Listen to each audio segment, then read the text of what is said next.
Welcome back to another episode of the My Latin Life podcast. Since 2014, My Latin Life has been your trusted guide to traveling and living in Latin America. Today, I'm joined by a guest named Chase Warrington. He's a remote work advocate who's been living in Valencia, Spain for the past 5 years. Chase, how's it going, man? Hey, good to see you, man. Thanks for having me. This is awesome. Yeah, and you're calling in from Valencia right now, right? Well, I'm up in Germany at the moment, but yeah, I've been calling Spain home for almost the last 5 years. So that's typically where I call La Casa. Yeah, and I think you told me you were doing a little bit of travel for the rest of 22. What's the plan looking like? Man, I'm excited. I came to Europe to get a feel for just traveling all the time and constantly taking advantage of cheap flights and trains and stuff on a longer stint than just coming in for 90 days at a time.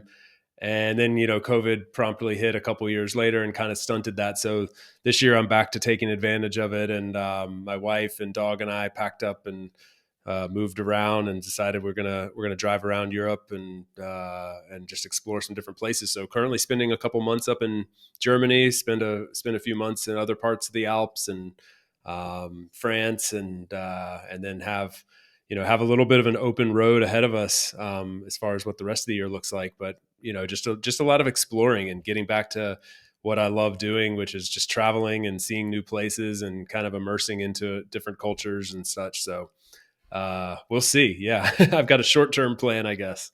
That's awesome.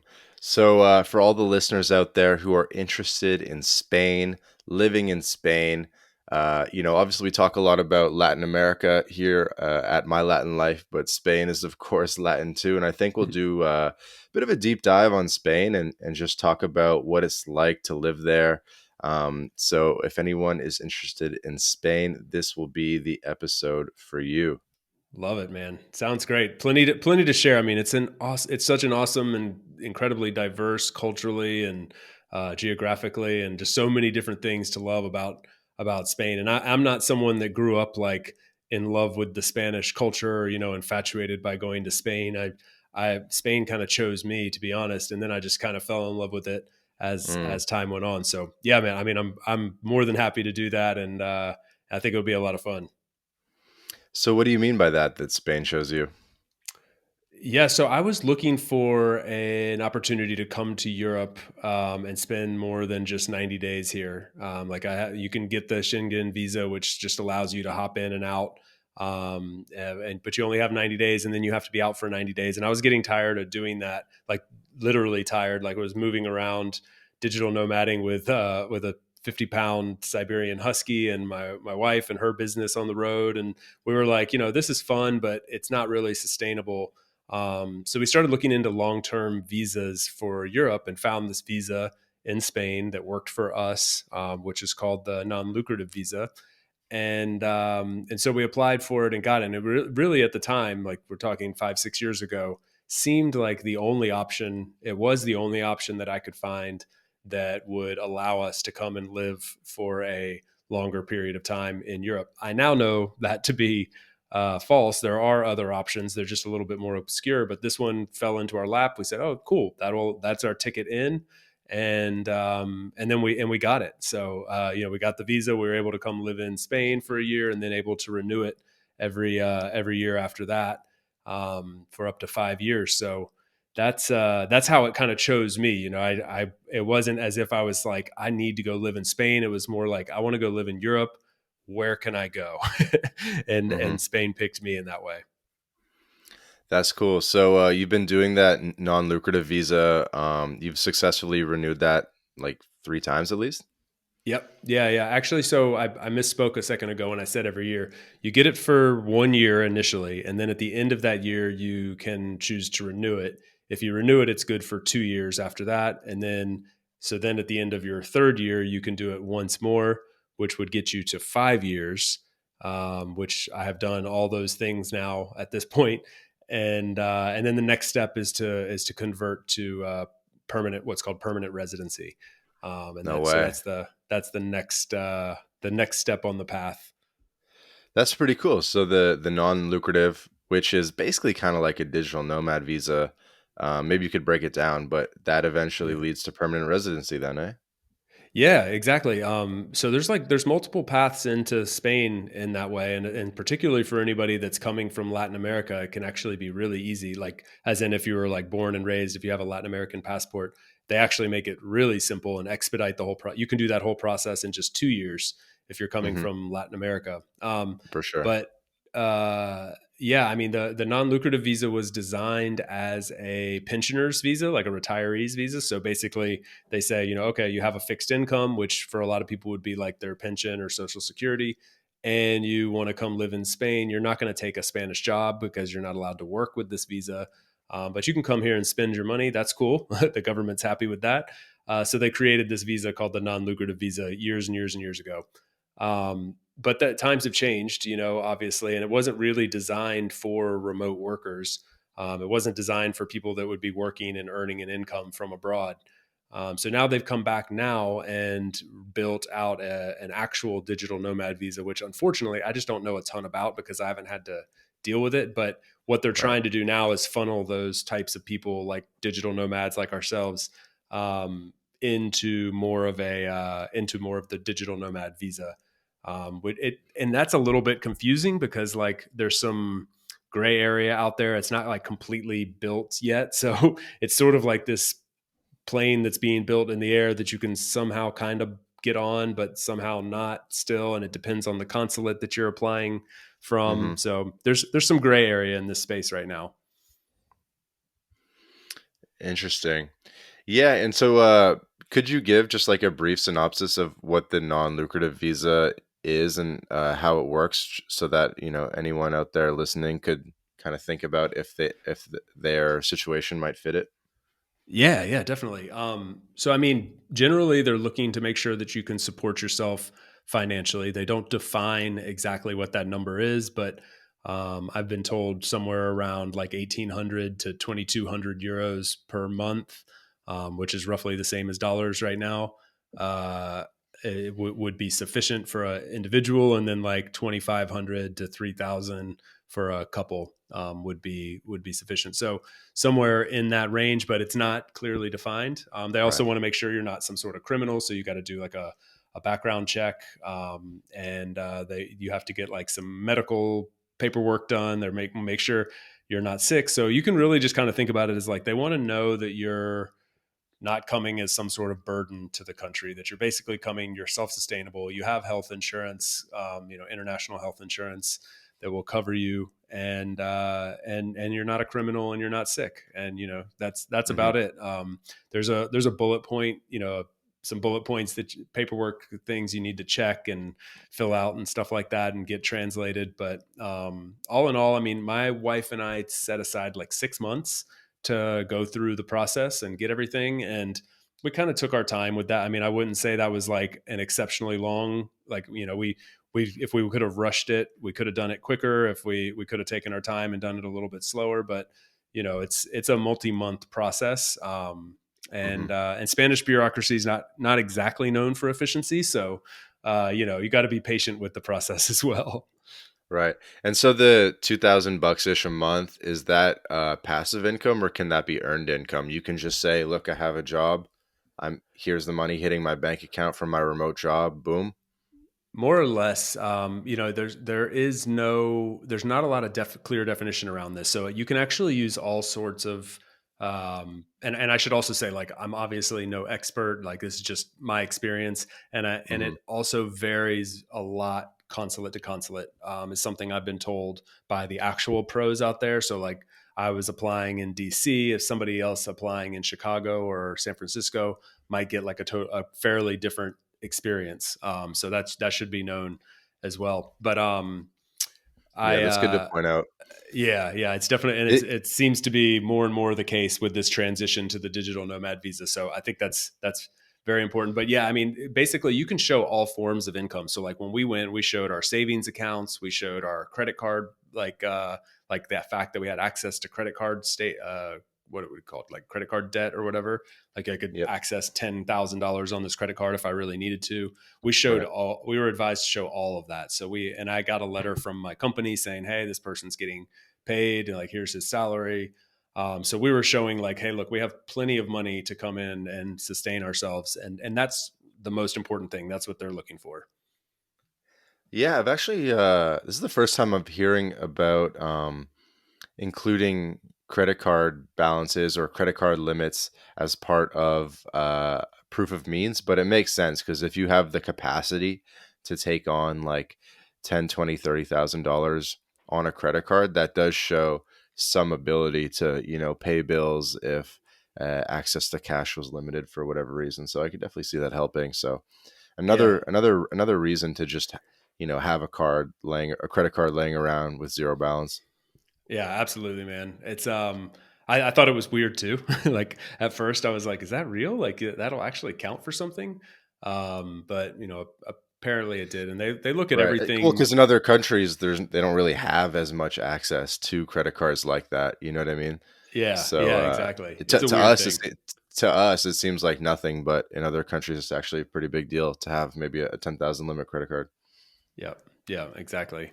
Yeah. And another interesting thing that you pointed out was that the process can be different depending on what consulate or embassy that you go to. So even within the same country in the US probably has how many Spanish consulates? Probably Yeah, 5 at least. yeah. I was gonna say somewhere between like 5 and 10. Like if I was gonna Yeah. throw a number out, I might say like 8. And it's definitely been my experience, not only with Spain, but with pretty much any country, that things can change consulate to consulate. So we see a lot of that where people are looking to get visas for Latin America. They're trying to get residency permits for Latin America. And actually, what consulate you go to in the States, the requirements can be slightly different. The lead time, the processing time can be different. So just something to be aware of for people. Yeah, that's a really good point, I think. And what one thing connected to that is with the non-lucrative visa, you do have to go do an interview in the consulate, so you physically have to travel there. And I've heard some horror stories. Like mine went very. It was super easy. I had to go to DC. I flew up there, did the interview, and it was like not even really an interview. It was more just handing them the paperwork, and they looked at it and they said, come back in an hour and you'll have your visa.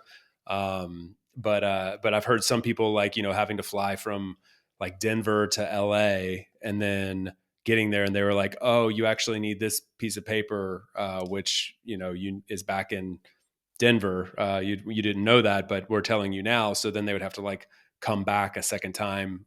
So one thing that I found in particular that at least with the DC consulate, and I feel like this is fairly consistent across a lot of them, is like they were really great about communication ahead of time. I had like 100 emails exchanged back and forth, and they were really responsive and very like thorough and helpful. Like I would have expected to kind of get some like automated responder, or here's the links you can go to, but I was communicating Yeah. with a human who was answering my questions in English. So it was that was pretty awesome. Yeah, that sounds slightly out of character Yeah. for a Spanish consulate. So glad you had a good experience. Yeah. Um, so we kind of know each other from Twitter. It actually even says in your profile, like recently returned to Twitter. Uh, when did you return? How's it been going? Twitter's awesome, right? Like, get to Yeah. connect with cool people. Yeah. I got off all social media several years ago, and then a couple years back, like maybe 2 years ago or so, I got a nudge from a my boss, just basically saying like, you should try to have some kind of a digital presence. I get it, if you don't want to really be on it, but it'd be a smart move, long term or whatever, and maybe you'd have some fun with it. And he was right on both accounts. Like I got back on, I was kind of like got past the jaded side of being overwhelmed by social media and some of the like need to share every little thing that's going on, and just looked at it more as a networking tool and a way to connect and share relevant information about like what's going on in my with work and travel and things like that. So I've enjoyed that, and so yeah, just recently, like in the last year, I think got back on Twitter and was just and yeah, man, I'm having fun with it, connecting with cool people like yourself. And I think one of the big motivations in particular with Twitter was like I launched my own podcast called About Abroad, where we talk about like some similar subjects as you do here on My Latin Life. And like the idea was like, well, you do need to meet people where they are, and maybe also I'll find some new information that'll be relevant to share with my audience, and also new guests and things like that. So it turned out that I've just really thoroughly enjoyed it. It's been a lot of fun. Hmm. Um, but yeah, I'm a total newbie. Yeah, I'll come back to the podcast in a second because that's a topic in and of itself, the about abroad podcast. But just for Twitter for a sec, I mean, I know you talk a lot on there with Mitko. Mitko and I actually have an unreleased episode of the My Latin Life podcast. You talk a lot with Gonzalo Hall, who's another kind of digital nomad advocate in Portugal. Who are some of your top like Twitter buddies there? That's a good question. I mean, I love what John Lee's doing at Work from Anywhere. He would be an awesome person to have. Perhaps he's in Ireland, so maybe not maybe not My Latin Life, but I love what he's doing. He shares really relevant All right. information. What's his Uh, handle? Off the top of my head, I type in, I think it's John underscore Lee. Perhaps he's the CEO, founder of a company called Work from Anywhere, which is helping digital nomads navigate like the tax aspect of like where can you actually work, and more so, I think even more helping Okay. L companies E E or navigate L that. I or how do Yeah, you? Lee. I think it's John underscore Lee, perhaps. Um, but yeah, and the company's called Work from Anywhere. So I love what John's doing. I mean, there's some really entertaining people out there, like Peter Levels, and Mm-hmm. who's always sharing some comical and interesting stuff. I follow a lot of people from, I work at a company called Doist, which is like a remote first team and advocate in and of itself for you know location independence and such. So we've got some really smart people at the company that I interact with there more than we do at work, actually. So yeah, I mean, it's been great to connect with people like outside of the quote unquote office. That's awesome. Yeah, I think nowadays like half the podcast guests just come from Twitter. How do you do it? Because you've I think done like 77 episodes. At least that's what I see on my podcast app. How do you how do you organize your guests? Do you do it through Twitter DMs mostly? Do you email them? So this may be like a really nerdy thing coming from Twitter, but I'm pretty active on LinkedIn. Actually, like when I made that return to social media, the advice was like just pick one platform and just do that. Don't overwhelm yourself with many platforms if social media isn't really your thing. So I Hmm. was like, oh, I have a LinkedIn account. I think let me open that up. And So I just started on LinkedIn, and then actually ended up, like I said, same with Twitter, kind of having fun with it, and connected with a lot of people there professionally. And so I'm pretty active over there, and I get a lot of requests to be on the show from LinkedIn, and then also I think through my work as the head of remote at Doist, like I'm kind of involved in that remote work world, and so I get to fortunately like interact with a lot of really interesting people, like Gonzalo Hall you mentioned before. Hmm. He's been on the podcast before, and I believe we met through some remote work conference years and years ago. I don't even remember. So he's been a longtime friend, and then it's just like natural to bring him on the show and talk about how he's building digital nomad villages in Madeira and and things like that. Yeah. Yeah, you've definitely had a lot of really interesting guests. I'm actually scrolling through it right now. I mean, Gonzalo Hall was one of the first episodes. I'll ring off a couple for people just so they can get the idea. Um, Expat life in the Middle East, um, small town to the big city, thriving in Hong Kong. Um, let's see. Um, there's a lot of really good ones that I kind of skipped over. There's a lot of like really interesting ones. International taxes made cool. Colombia building a brand. Croatian island life. Living in the Canary Islands and co-living. Life in the French Alps. A nomadic CEO and his family travel the world together. An Austrian in Britain. expat life in Mexico. It just keeps going, and there's like a lot of like really really cool ones. Residency in Estonia. You really covered a lot of the main digital nomad sort of concepts or Hmm. niches, be it the countries or the visas or the communities and the nomad hotspots. Moving to Dubai, living tax free here. Um, Traveling to Cape Town, South Africa. Like we can keep going, but there's like a lot. There's a lot here, and you've kind of touched upon everything. Latin America, of course. The most recent episode is a dude from Brazil to Ireland with the founder of eDublin.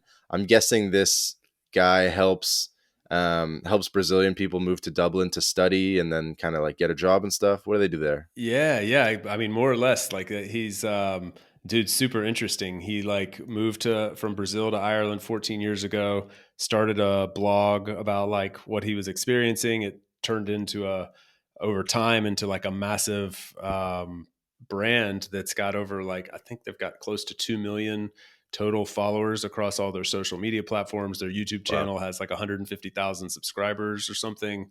It's like a crazy big brand that this guy built sort of on accident, and just also happens to be a super nice guy. Runs community at multiple like big tech companies like Dropbox and Wix, and Yep. just fascinating story. And that's kind of the whole idea, like behind the podcast, was really just to say like, there's a big wide world of opportunities out there. I've once thought that I was restricted to just living in my country, and like I would always just have to travel in short stints to other places. And I was like, I kind of want to, now that I'm learning that's not possible. There's all these different ways to do that, to build a life for yourself abroad if you choose to.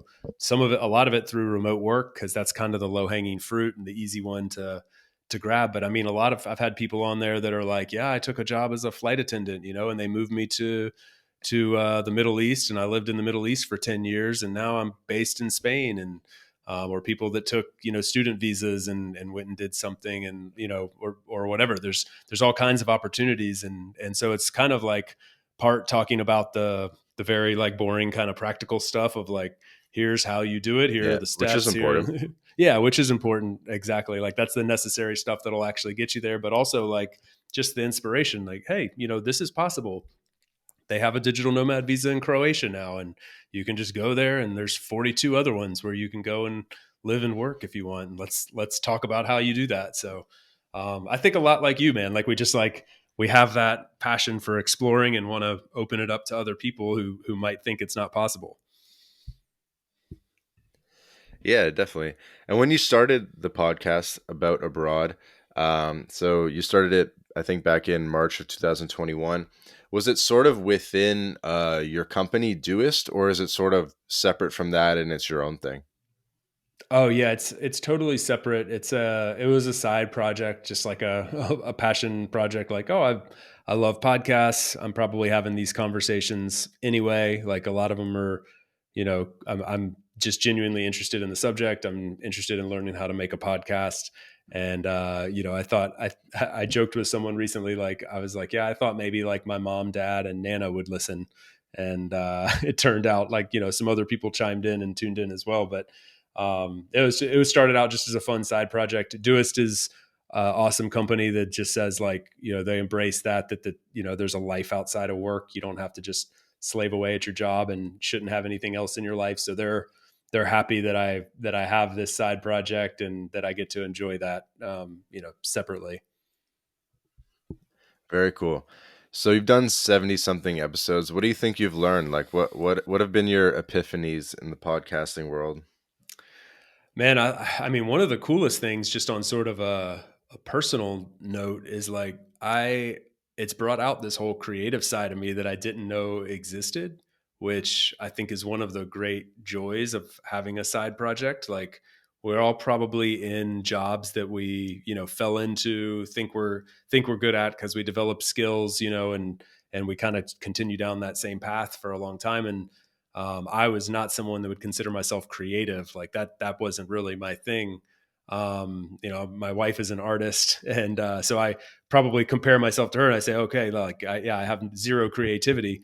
But creating a podcast is in and of itself a creative outlet, like learning how to be a host and learning how to do the actual behind the scenes stuff, thinking about the marketing and the design and the audio aspects and how you want to structure the episodes and all that. It is like a little bit of an art. And so that's been really like uh, revealing and like and really kind of rounded things out for me. Like my day to day, I enjoy working on it. It's something that brings me a lot of joy in that way. So I think that's been one thing. Like I wasn't expecting that. I've also learned a ton about all the opportunities that there are to do some really cool stuff around the Hmm. world, and kind of virtually traveled to some places that I've never been. I had one of my early episodes was like, going like talking to somebody in Abu Dhabi, and like I've never been to the UAE, and I'm just like blown away by what her life is like there. So I've had countless experiences where I'm just like, now, like my bucket list is just continuously growing. So I've learned a ton in that regard. And I think like the third area is probably very like practically speaking a lot about these digital nomad visas. I've tried to do a big focus on those because it's so relevant to the audience. So I've learned a lot about the intricacies of those. I had one guy on that shared like how they're actually built. Like he's worked behind the scenes on like creating them. Hmm. Um, so just Yeah, looking who's at it that through guy? that Who's lens. who's that guy? It's like he runs like the Digital Nomad Association. That guy, or are you talking about Gonzalo? Yeah, exactly. This guy's, I mean, completely fascinating, dude. He's Is like, it Gonzalo or there's another? I know there's another guy. sorry, what's that? Which are we talking about Gonzalo or are we talking about No, a different guy? no. This guy's name is Erkan Munishi.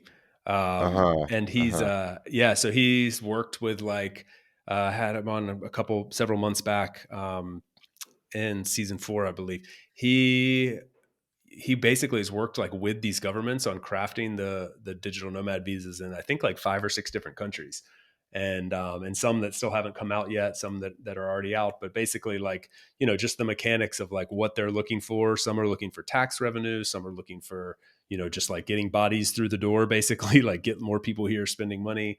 Some are looking for people to just be there for 1 year, and there's certain reasons for that. Some want you to be able to extend them, to really like integrate into the economy there. So yeah, I mean, just like tons of stuff about these things and like how it actually works, and then how people can actually apply and get their foot in the door.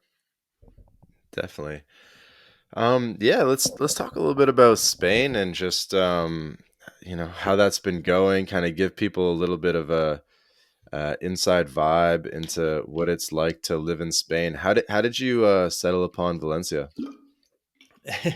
I mentioned before that like Spain picked me. Valencia also picked me, even more so. I mentioned that I had to go to the consulate in DC, right? And Hmm. so when I was there, they said like, okay, here we're giving you your visa. You just need to add like on this line like where are you going to live? And we were like, well, we haven't chosen that yet. Like we don't we don't know where we're going to live. We're not leaving for like 6 months. We're just doing the visa stuff now. And she was like, well, to finish this off, like we need to know where you're going to live. And we'd spent some time in Spain before, but we'd never been to Valencia. We'd spent a lot of time down in Andalusia in the south, which is like kind of like going to like the Texas of Spain. It's like what you think of. When people think of America, the U.S., they're like, they think of like the Texas You called it Cowboys. Andalusia. Andalusia is the Texas of Spain. Yeah, I would say so. It's like the stereotype, it's like flamenco and tapas and paella and bullfighting and beautiful beaches. And like, so it's kind of like, it's a lot of maybe the stereotype, the equivalent to the cowboy and the rodeo and, big, wide open lands. So anyway, I was just like, we enjoyed that experience like for multiple months before, and we're like, but we want something different. We want like more of a city. And we had a Spanish friend tell us like, if you guys ever come back, you should go to Valencia. I really think you'd like Valencia.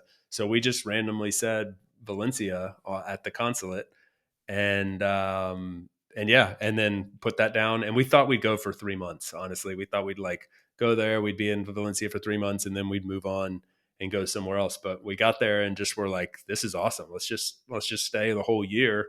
and then that turned into almost 5 years. Yeah, I actually have a buddy in Valencia. His name is Charlie Headley, the founder of Valencia Nomads. Do you know that dude? Yeah, man, we do know each other. He's awesome. He's done a great job with that group, and his bar there, Boogaloo and El Carmen, is sweet. There you go. So you're probably closer to it than me because I know him from Playa del Carmen. He was kind of in the same digital nomad squad in Playa del Carmen. We've hung out together a bunch of times down there. And then he started up this whole Valencia thing, and he started like a cafe. And I guess like what's the cafe about? It's kind of like a normal cafe, but it's just kind of very adapted to digital nomads and working from the cafe. Yeah, like Valencia is interesting, and I think this is one of the things that's really awesome about it. It's not.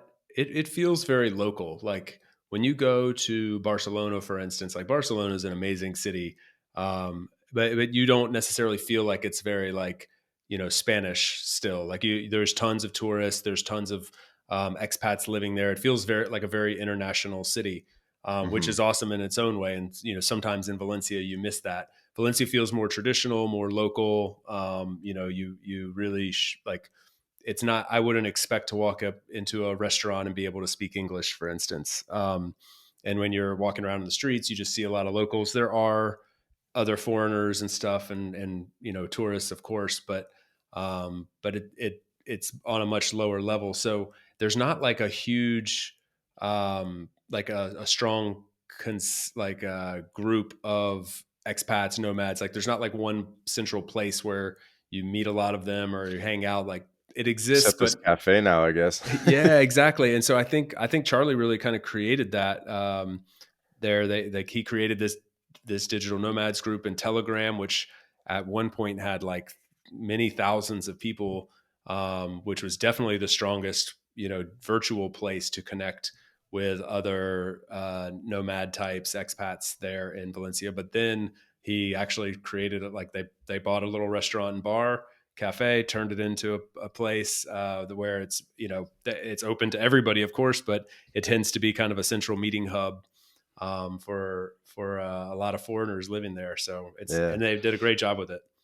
Such a perfect example of just like building your tribe. You know what I Yeah, mean? Just like yeah, spin up a little Facebook group, basically, buy a cool cafe so that people can come through.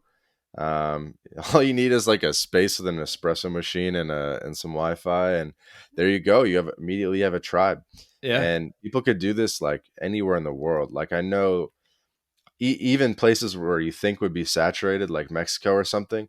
A lot of the cities in Mexico could still use something like this, just like like a a little nomad group in a cafe. yeah, man. I think it changes everything. I mean, it just gives you. We're all craving that community. The biggest knock I hear on people, not enjoying the lifestyle is like just not being able to find their community. I've found it to Hmm. be really easy, in my opinion. Like it's really easy because you suddenly have something in common with all these people you otherwise wouldn't have anything in common with, or wouldn't know you had anything in common with. But then you're Charlie and I are two people from two different sides of the world, but we're both happen to be expats living in Valencia. That's enough to give us a reason to talk, and then you find out you have a bunch in common from there. So yeah, I think just having that place to go virtually and in person it makes all the difference. Yeah, that's unreal. So tell us a little bit more about Valencia. Yeah, I guess Valencia versus Barcelona. Like, is it really just the more authentic local version of Barcelona, or how would how would someone from Catalonia sort of describe the difference? Yeah, that's a good question.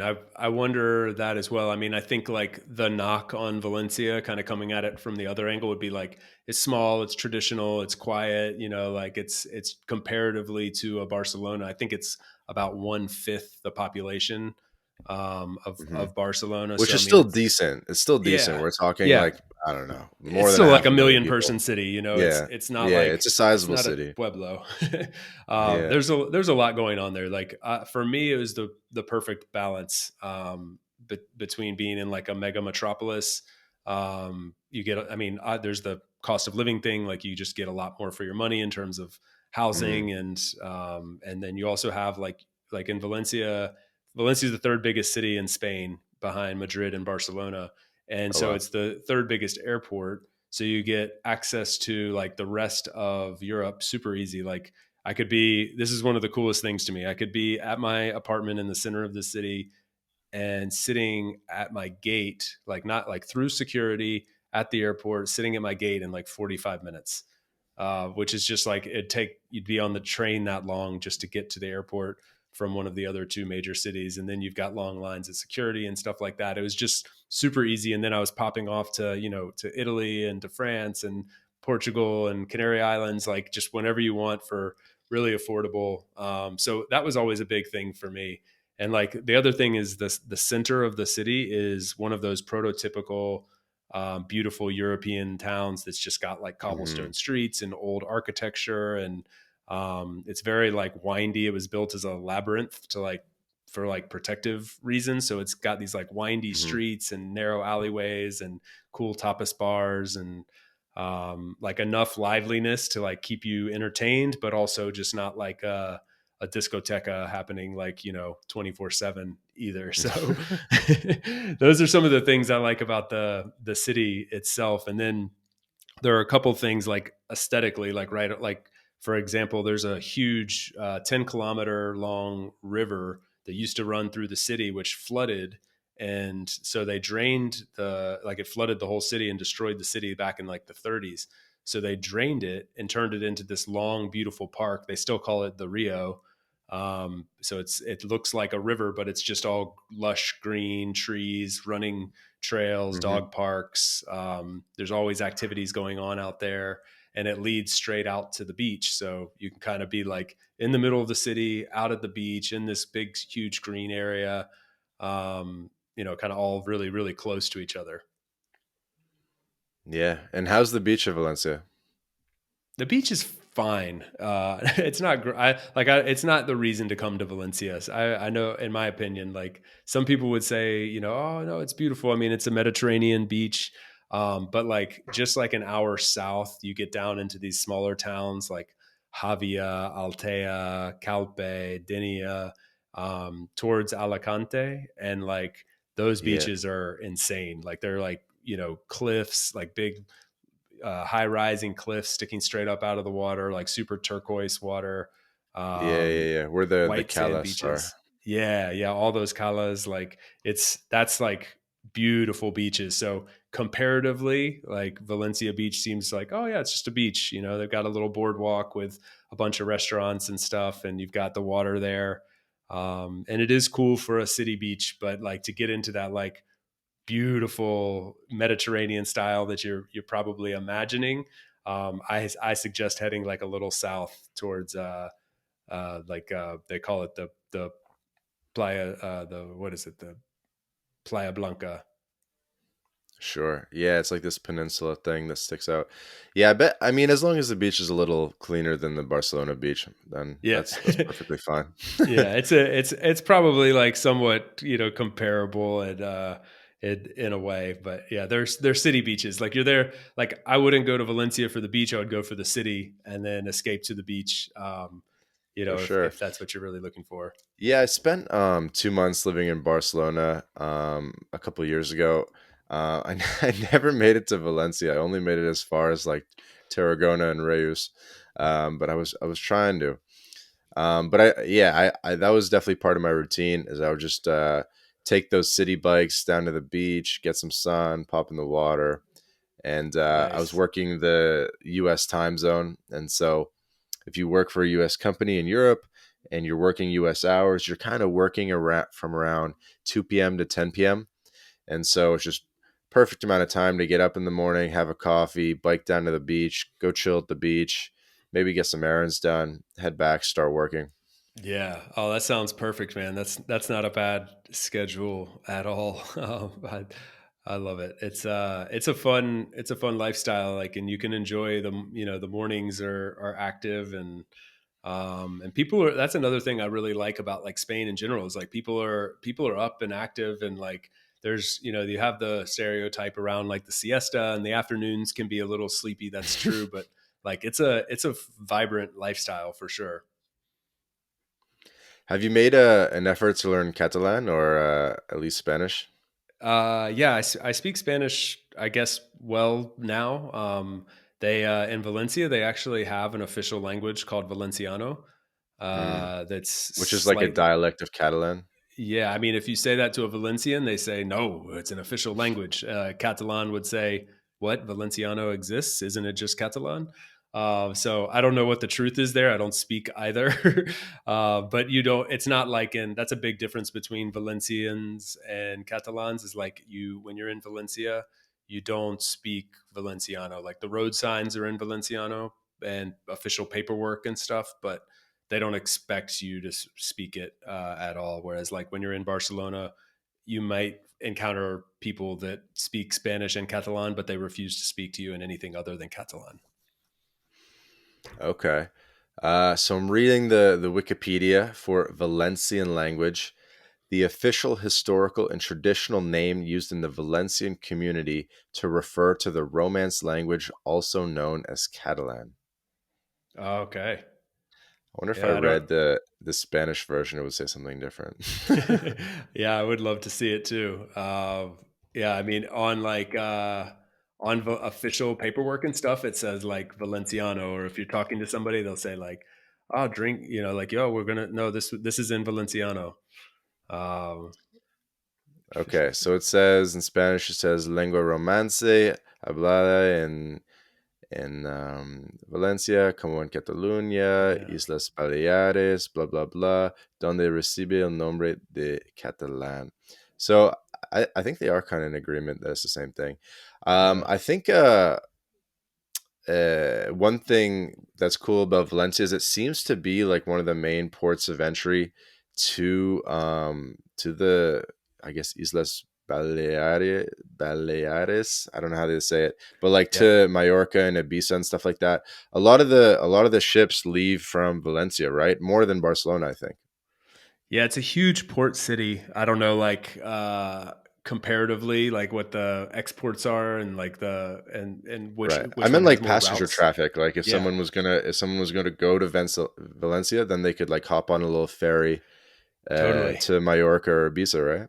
Yeah, yeah, it's super easy to the out to the Balearic Islands, and also like I mean, direct flights. Like I would fly to Mallorca in 30 minutes from I think or 40 minutes from Valencia, and there's like tons of direct flights to all those islands every day. But Hmm. yeah, you can take the ferries as well. And yeah, they're like that's like the quick escape. Yeah, for sure. For sure. And Valencia is obviously pretty well connected by train with the rest of Spain, right? So Spain has like one of the best train networks. Even Valencia has its own subway system, like below the city. Yeah. That seems pretty extensive. It seems like it has a bunch of different lines. And then, I mean, the Valencia Barcelona train must be like pretty frequent as well.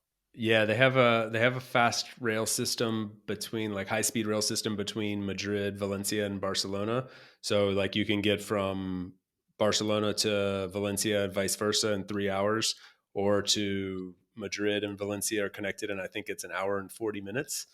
Hmm. So it's pretty quick, and then yeah, you can take trains the up and down all around the coastline, and I think it gets a little bit like less efficient in the south in my experience, like down in Andalusia, for instance, which is like the main southern part of the country. Hmm. But like the further north you go, and especially between the major cities, it's really efficient and inexpensive. Right. And so if someone was looking to base up on the coast in Spain, and you want it to be on the Mediterranean side, which is probably the better side, you know, like there's a lot of small beach towns, but if you want a city of any size, there's not too many options, right? So you Yeah, have Barcelona. I guess you could say Tarragona, but that's not really a city and it's quite touristy. And then the very next one is Valencia. And then after that, you got Alicante, you got Cartagena, which are still like quite small and sleepy. yeah. You got Almeria as you go down, and then Malaga and Marbella. And so it's basically like It's basically like you almost have the choice between Catalonia or Andalusia, and it's kind of one of the two, unless you want to be in Alicante, kind of in the middle. So you kind of almost have to choose your vibe. Like, are you choosing a Catalonia vibe or Andalusia vibe? Yeah, I mean, that was sort of my mindset in a lot of ways. Like I when we first went to Spain, I really thought, I wanted to go to Andalusia. I wanted that like traditional Spain. The interesting thing is that area you mentioned down there, like Marbella to Malaga, is the Costa del Sol, which is gorgeous, but unfortunately just totally infiltrated by tourists, and like it's like Little Britain. Like everybody there, Yeah. you don't need to speak any Spanish. It just we went and stayed in a small, like beautiful little village for a couple months, and like we're planning to learn Spanish, and I didn't speak a word of Spanish. It was everybody was British, Irish, Scottish, which was awesome in its own way, but like it wasn't the Spanish experience you're necessarily looking for Hmm. in that way. So like as you start navigating, as you just did, like up the coast, you start looking at the other options, and yeah, I mean, you get up to Alicante is one option. It's not my favorite place. Like I'm not a big fan of the city.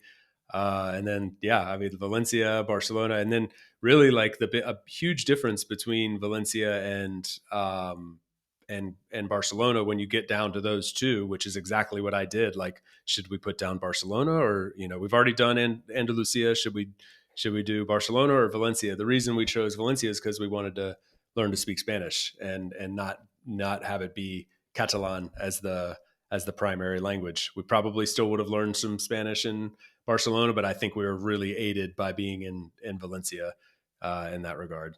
Mm. So you think Valencia is a little bit less Catalan and a little bit more Spanish than Barcelona?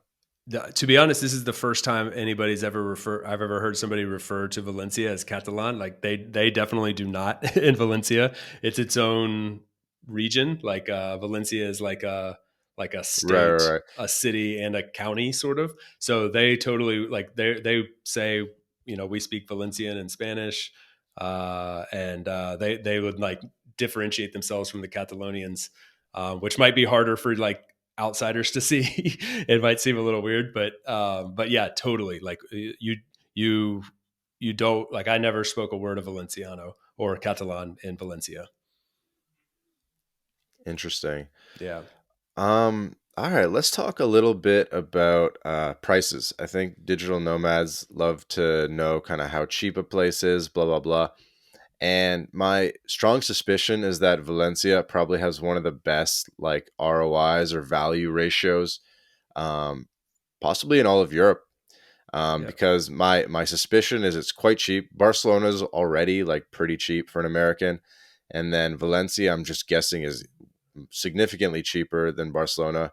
And it's a six city. It's got really really good infrastructure, um, and it's obviously very safe, and it's right on the beach. I like cities that are right on the beach, so kind of seems to check pretty much all the boxes. So like how much I mean I'm guessing since you're a baller, you're probably paying a little bit more than most people, but like what's the average person like paying in rent? What's it cost to go out for tapas? How much does a bottle of wine cost? Stuff like that. yeah. Good questions. So I mean, I know people that say like they swear you can live on $1,500 a month, no problem. Like all your rent and everything included, and live pretty good.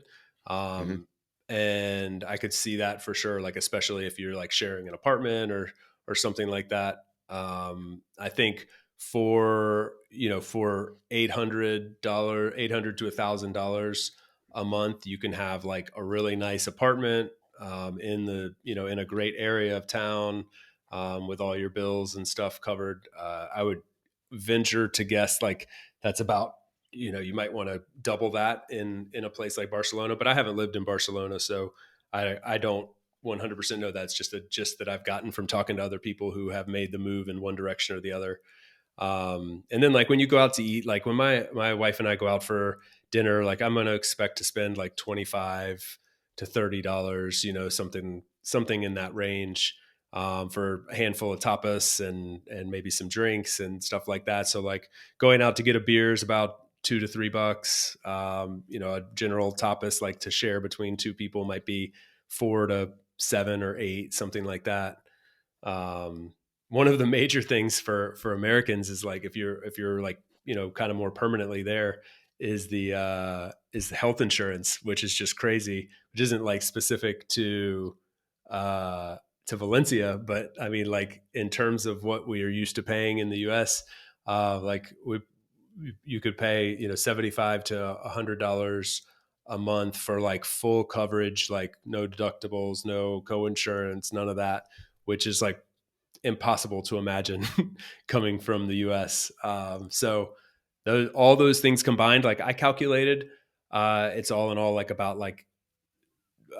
half to maybe 2/3 at the most of what I would be spending elsewhere. Got it. And when you go back to North Carolina, are you surprised how expensive it is? Yeah, it's so hard to adjust to the mentality. Like I go back and I've tried to protect myself from that as much as I can, but yeah, it's inevitable, man. You go back and you're like, oh, really? Like this isn't even that good. It's really expensive. Um, but but I mean, more than that, even more than like the cost of living is good, but people, you tend to spend what you make and you fill in those gaps. And, so I think whereas like it would be really, really hard to live on $1,500 a month in In most the of States, North impossible. America. Yeah. Like, I don't know how you do it in a place like Valencia. It is totally possible. And if you make more than that, then you end up spending a little more. Maybe you got a bigger terrace, or you live in the penthouse or something, or you have a car when you don't really need one, or you travel a lot more. Yeah. Um, but yeah, it's totally possible. I imagine the average local in Valencia is only paying like $400 a Yeah. month.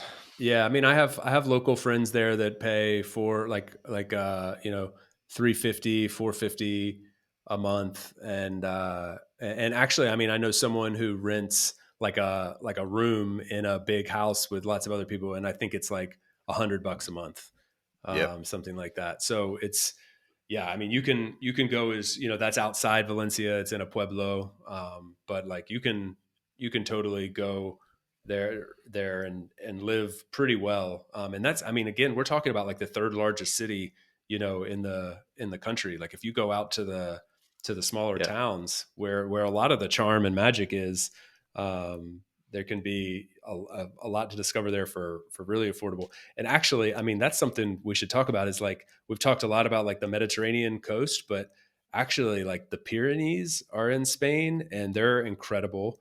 The north side of Spain looks like that's where they filmed a lot of Game of Thrones. There's like crazy cliffs and mountains and green that you don't really think of when you think of Spain. It's actually Mhm. like super diverse geographically, and there's some really cool like hidden pockets that are even more affordable and also like maybe even more authentic in a lot of ways.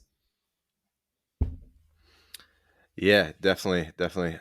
I never made it up there, but I was hanging out with a bunch of people from Bilbao a lot when I was in Mm. Barcelona, I remember. So and Yeah. so I learned a lot about kind of that corridor from like Bilbao to whatever it's called on the in the to Biarritz, kind of in like in that Yeah. San Sebastian corridor. Oh man, that area is awesome. I mean, that's Basque country, and like, yeah, I do. When you talk about Spain, like we tend to think about the Mediterranean side and Catalonia, Spanish, all of this, but like, there's also, you have Basque country, which has its own official language and totally different culture and a totally different climate and architecture and everything. You've got Galicia up in the northwest, which has its own language and different, it's more like Portuguese almost. I mean, it's sitting straight Hmm. over the north side of Portugal, and is like got landscape that looks like Ireland. Like it's crazy.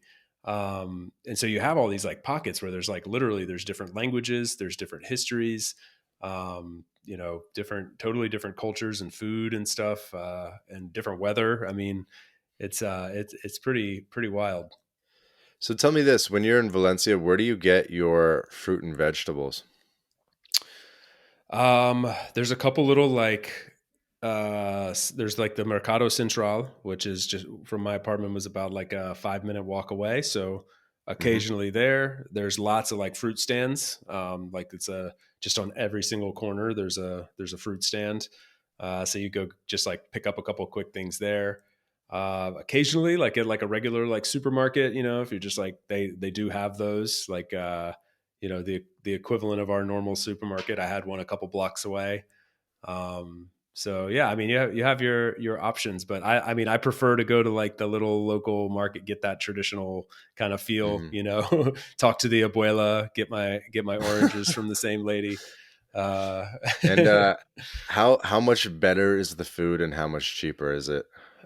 I mean, cheaper is like incomparable. I can't even I don't even know what it looks like anymore.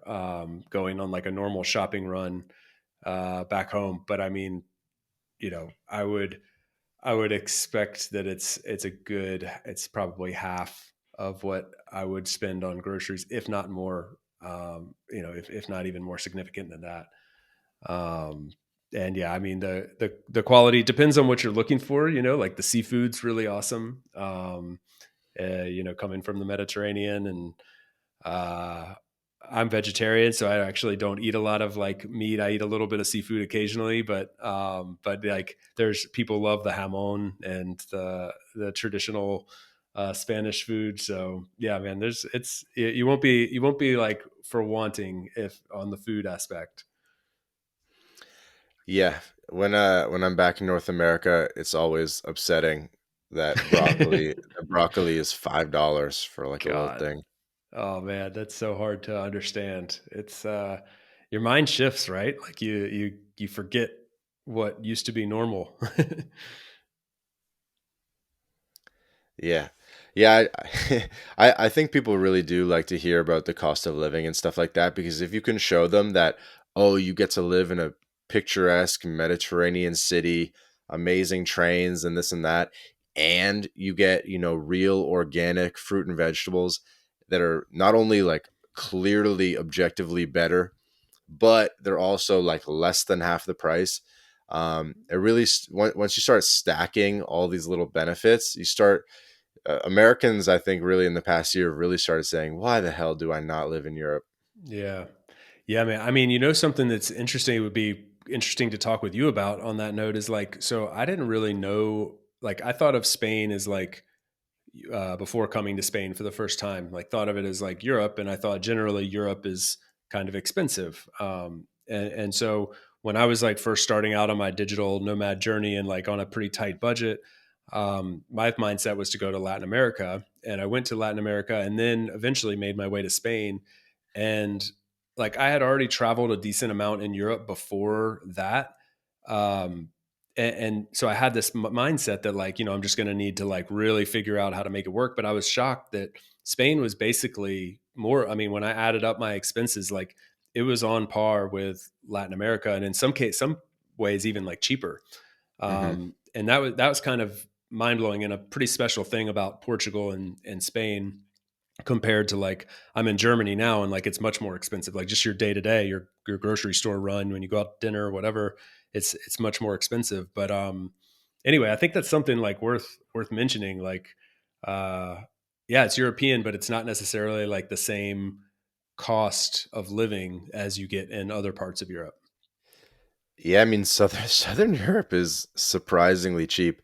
I think some people don't see it because they'll go in high season when the hotels are expensive, and they'll go to very touristy areas. But if you're just living a normal life in a normal Mediterranean city, it's unbelievably cheap and often even cheaper than Latin America. I think one of the big differences is in Latin America, you do kind of have to stay in a high end area, especially if you don't speak Spanish well, because um, you're kind of you're basically in Latin America. I would say it's just good to pay a little bit of a premium for safety and for walkability. Yeah. Um, but in Europe, you could live out in the middle of nowhere, out in, a half hour from the city center, and it's still going to be safe. So if you like truly needed $100 rent, you could go do that in Latin America, no problem. Or sorry, you could do that in Europe, no problem. Where in Latin America, you better know some people. Yeah, 100%. I had a friend visiting from LA who had just he and his wife had just spent like a year and a half traveling through Latin America. They love Latin America. Like that's where they would like to like be. I know it's a very broad statement. I don't know exactly where, but they're just like, we love Latin America. That's their thing. And they're and so they just spent like a year and a half traveling around Latin America. They were back in LA, and he came to visit me in Valencia. And my wife was riding off like on her bike in a different direction at like 10 p.m. at night, and we were going in another direction. And he was like, "Dude, you're okay with this? Like, like shit." And I'm like, "Oh yeah, I forget that's like a thing, like danger." I no, I'm totally okay with it. It's you're very safe here, and in the middle of a major city, and 10 o'clock at night or whatever. It's you just kind of stop thinking about it. It feels extremely safe, and that's something Hmm. that I don't want to take for granted, but it is very true. Yeah. So, talking about safety, I was gonna make a joke here, but um, talk about safety. Let's talk about immigrant groups in Spain. I'm just joking because I was curious if there's a presence of a particular like Latin American country in Valencia. If like have you noticed like are there more Colombians or are there more Guatemalan people or something like that? Because I have noticed that different cities in Spain, people from different countries or regions tend to congregate a little bit. Yeah, there's a lot of Venezuelans. I mean, it's one of the greatest mass exoduses in the world, I guess. So it's not super surprising. But in Valencia, in particular, I know a ton of Venezuelans that were all being, I feel like, from what I understand, getting a pretty warm welcome. I'm sure there's plenty of cases that say otherwise, and there's some outliers there, but yeah, a lot of Venezuelans in particular, and then in Argentines, there's a good bit of Argentines as well.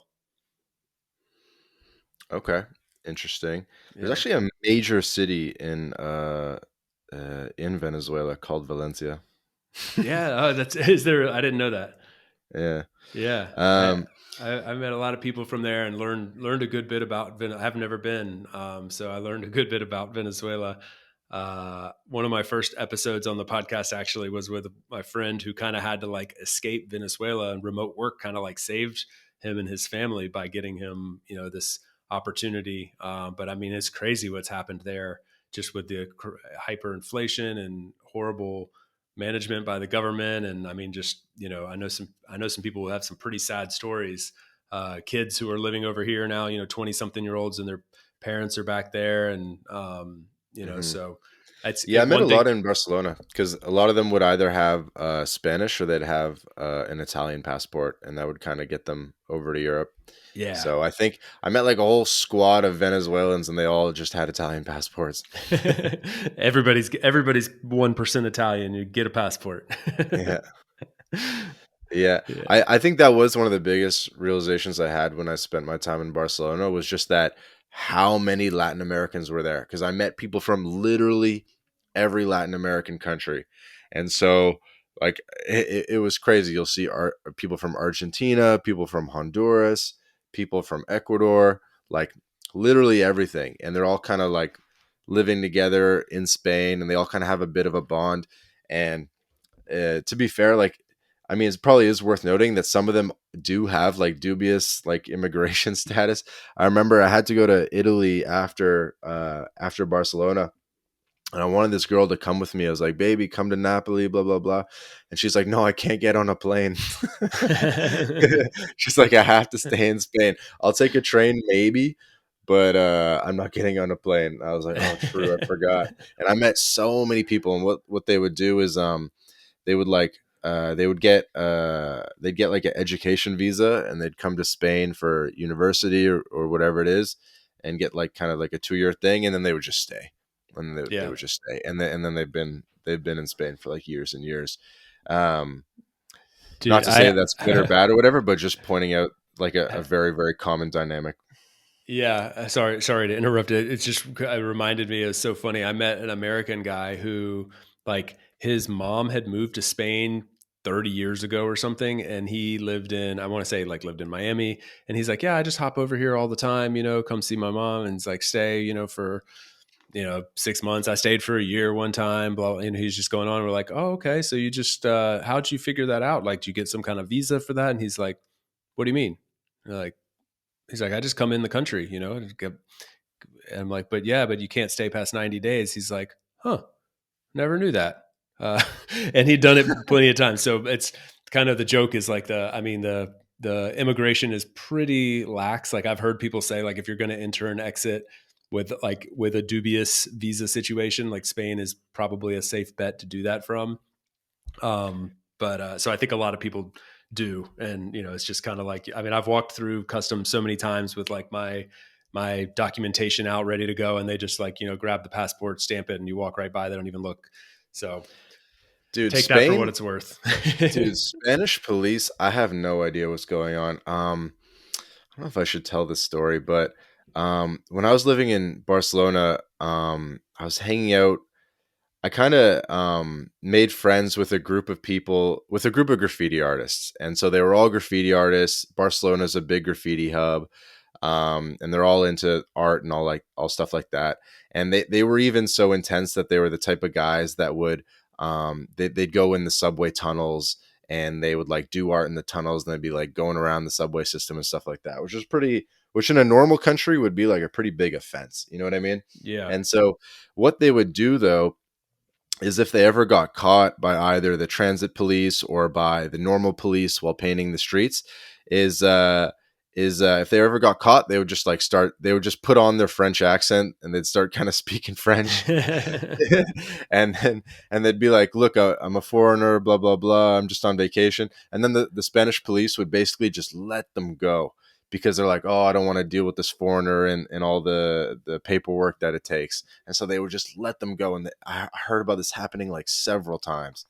So it I mean, I overstayed a Schengen visa one time on accident. I had I'm a camper van guy, and I had a camper van years ago that I bought in Spain and drove. This is on like a previous stint in Europe, and drove it. Was planning on driving it all around Europe, but it ended up being a complete catastrophe. And like, engine blew up, everything that could go wrong with this van did.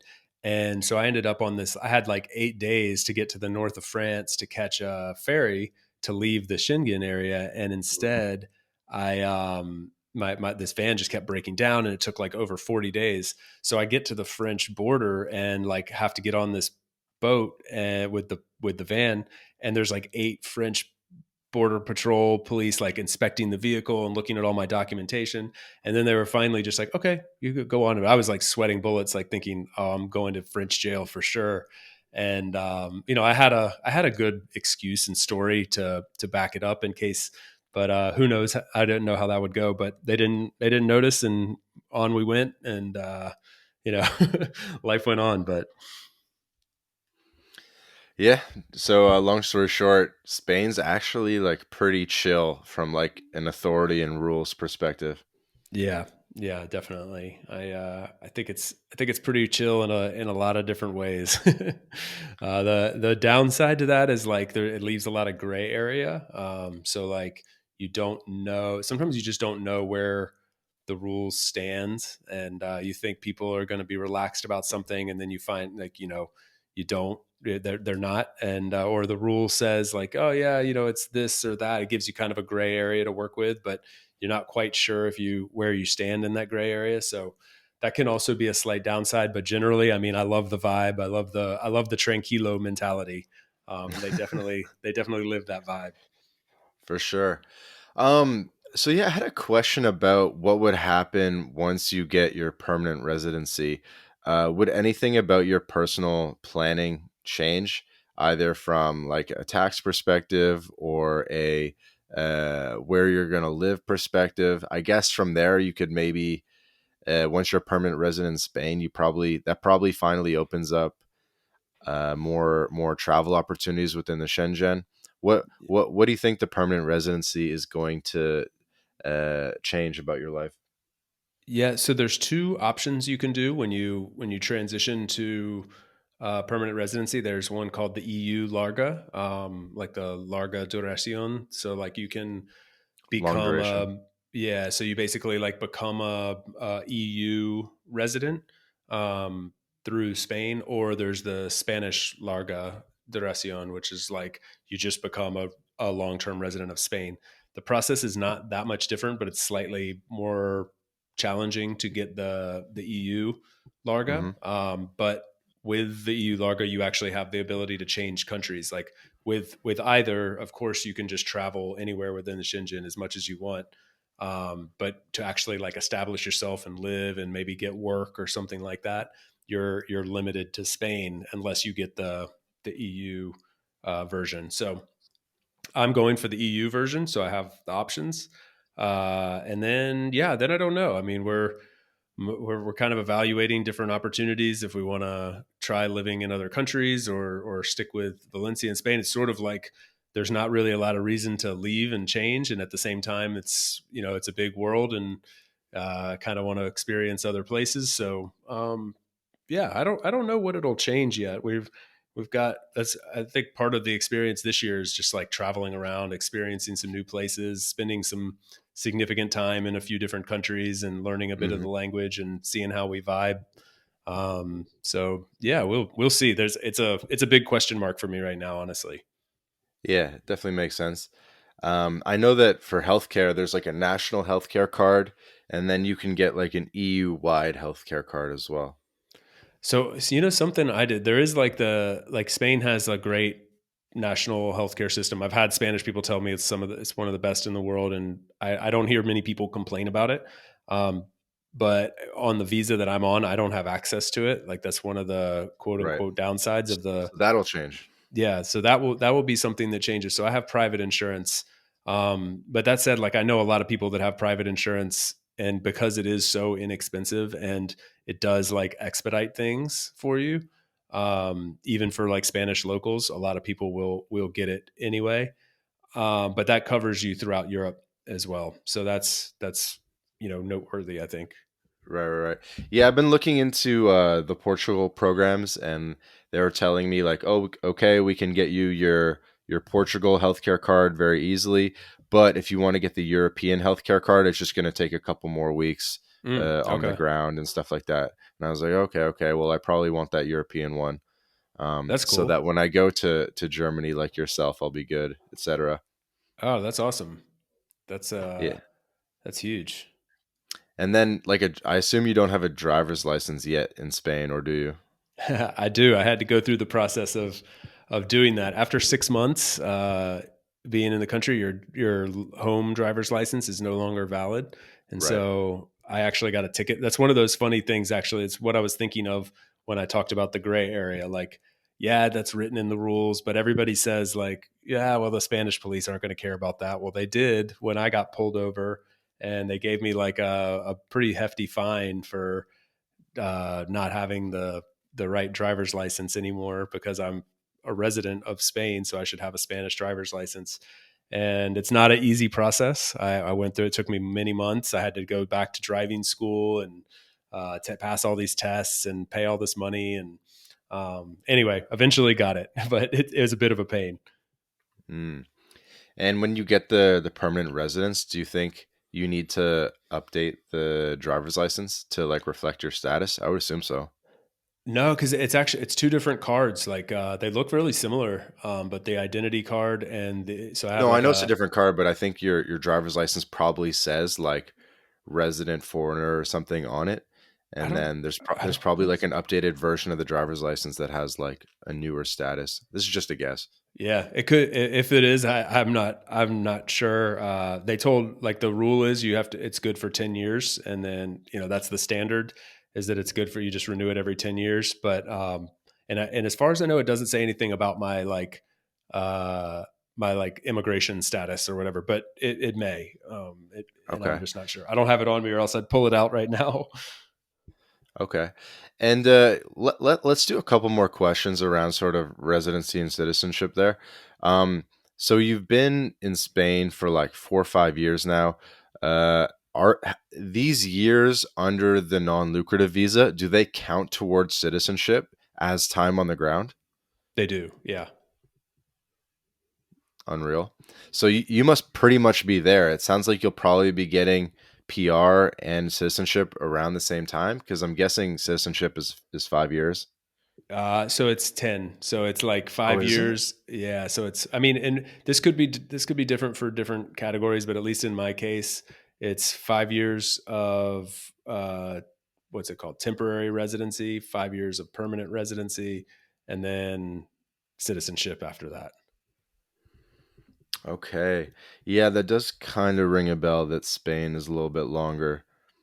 But I think for Latin Americans, like anybody coming directly It, from Latin America, it's like super expedited. yeah, it's like 2 years or something. Yeah. Yeah, exactly.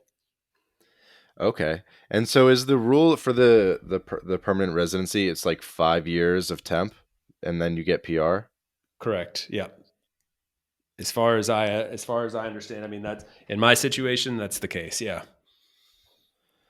That's awesome. Yeah. And is the PR, is it like sometimes a permanent residency isn't like permanent and it needs to be renewed every, let's say, 5 years or something like that. What do you know about sort of the renewal process of the PR?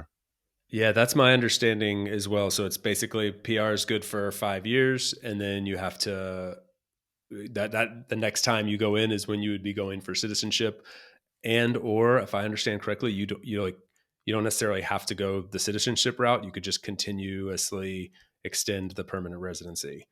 Hmm. Um, so and that's everything I've been told is like that's not even really like a that's kind of like the equivalent of like renewing your driver's license in that it's not like a question, it's more of just like turning in your card and getting a new one sort of. Yeah. So that's uh that's something like I didn't really understand that because I've had to go through all these visa renewals in other countries and in Spain, and like it's a question mark, like you're not guaranteed, even if you do everything correctly. So that was pretty that was heartwarming to know.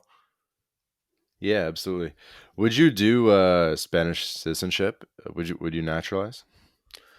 Uh, I mean, I've got some time to think about it. I don't have any like Yeah. I don't 5 years have to think about it. yeah, I got a little bit of time. I don't have anything against it. I just don't know that I like I don't feel like super compelled to go through that process if it's gonna be um cumbersome, but I don't have anything against it either. I honestly haven't even looked into it.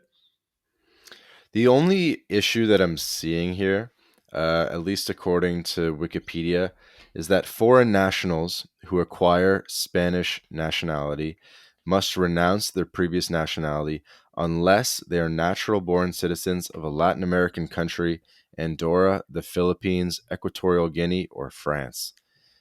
Yeah. So you may have to renounce. The thing about renunciation in the context of naturalization is that sometimes it's just a symbolic gesture and it Mm. has no meaning in the home country. This is especially true as an American, where you cannot renounce American citizenship unless you do it before an American authority, basically in an American consulate.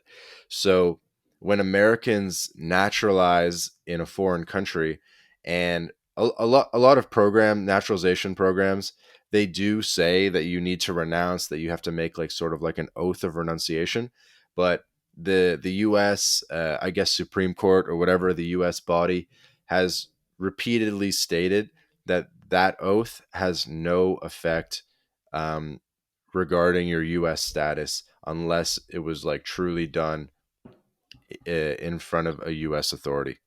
Interesting. Okay, I literally never knew anything about that, but just assumed anything around renunciation was probably off the table. So that's that's really good for me to know. Yeah, and it makes sense, right? Like if you just go to Spain and say, "I promise to renounce," like I promise to be Spanish, um, like that doesn't mean anything to the U.S., right? Unless it's on like a U.S. piece of paper, you know what I mean? Yeah, yeah, exactly. So I think you should, if that's going to be, your first, like your first foreign passport, your second passport, 100%. If you're going to be spending time in Spain, Yeah. um, there might even be a way to uh, speed up that timeline if you have kids in Spain. What is your situation with that, by the way? Because you're married, you said, right? I think you said you have a dog as well. What's Yeah. what's the family unit plan? Yeah, it's a great question. I on my like personal situation, it's my wife and I. We've been married for a while, and we have our almost 10-year old Siberian Husky. That's our current kid. He's close enough to a kid in a lot of ways. He's pretty demanding, and we're at the stage in life where we're trying to decide if and when the we grow the family. So the one thing we have looked into in like regards to Spain is that it is interesting that in Spain, if the kid is born in Spain, it doesn't automatically give him or her Spanish citizenship. There is, I don't know the details. I can't go much deeper than that, but that is not, as a foreigner, as a foreign couple, just Hmm. having the kid in Spain does not give the kid any rights to a Spanish passport necessarily. Right. So yeah, I don't know. I don't know how important that is for others, but we found that kind of interesting. I think and I think it also makes sense as probably like the number one or number two most visited, most touristed countries on the planet, which Yeah. is Spain, that they would kind of limit that a little bit. I think if you had permanent residency, I think even with your temp, that could be helpful. But I think if you had permanent residency and it was a permanent resident having the kid, I think that actually changes the dynamic quite a lot and would make it easier. Yeah, that's a good point. That's a really good point. So yeah, I'm glad you brought that up. And worst case, for some reason, it seemed not doable. I don't see why not, because I think some of the other rules are that you have to like stay in Spanish territory for like, 5 years before the kid turns 10, or something random like that. But it sounds like that's probably going to be the case anyway. Like as long as the kid stays there for the first like 2 years. I don't know the exact number, but you can look it up and sort of do some life planning based on that. Um, but I think that would work. And then your other option would be like, you're already in the Eurozone. I'm sure there's some European country where it is where it works like that, Yeah. based on birth. So you could easily just pop over to Poland or wherever they do it, and they're still going to be an EU citizen. So it doesn't really matter all that much at the end of the day.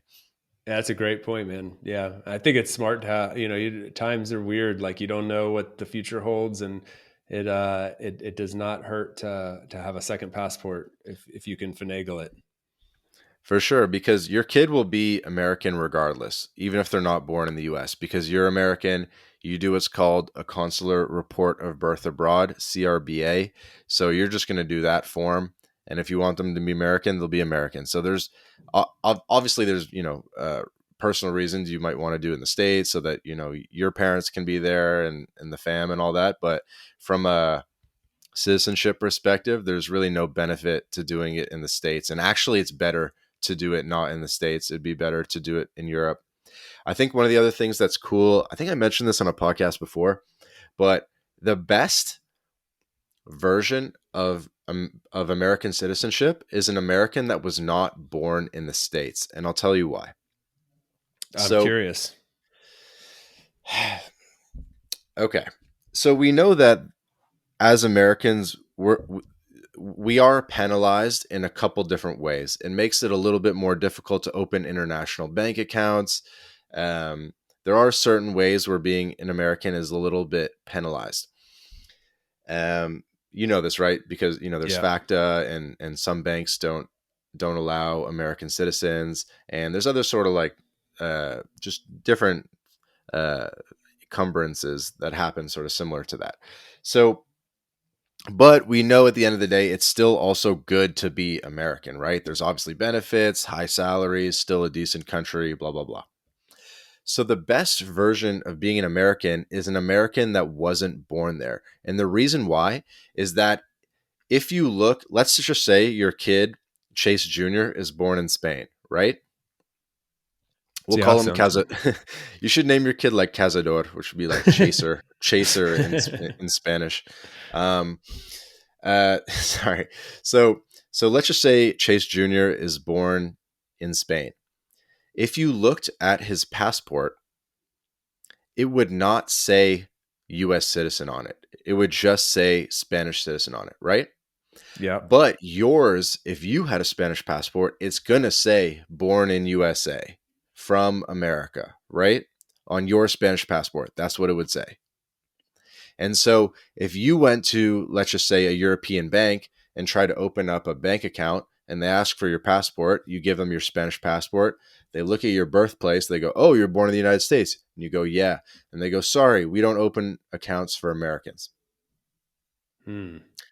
But for him, for Chase Jr., he goes to open the bank account. All it just says is born in Spain, Spanish passport. He can open that bank account much easier. So, long story short, the best type of American is like a secret American.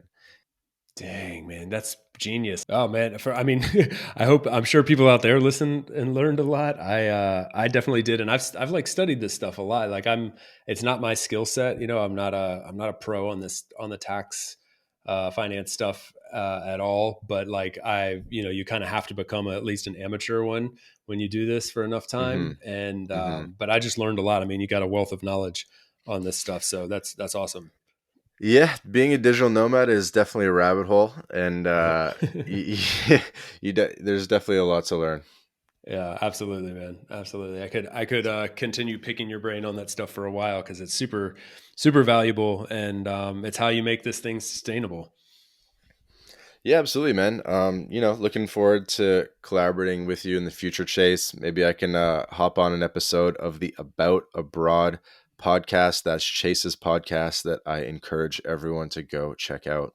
Yeah, man, we'll get you on there for sure. I'm sure you got a story of your own to tell. So thanks for letting me tell a little bit of mine today and talk about España. It was just a lot of fun. It's awesome. Yeah, absolutely. So tell people where they can find you. What's your Twitter handle? I'm at DC Warrington on Twitter and Instagram, and that's mostly like a little bit of podcast stuff, a little bit of personal life stuff.